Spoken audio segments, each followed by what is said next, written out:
Оюун эрдэнэ гишүүн маань бухимдалтай байх шиг байна да.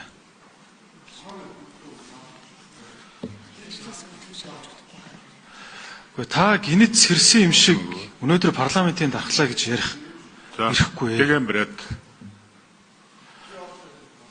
Та парламентын дархлаа гэж ярих ёс зүйн гэж би бодож байгаа.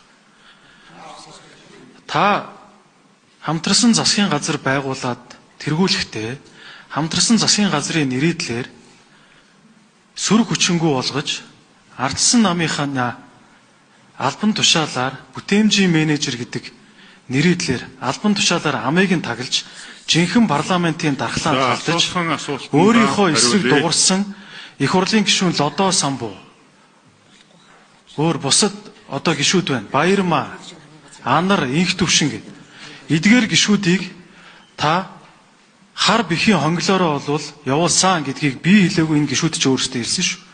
Зөвхөн үзэл бодлоо илэрхийлснийхаа төлөө. Гэтэл та өнөөдөр асуусан асуултынхаа агуулгаар хариулнаа. Дэгээн барина. За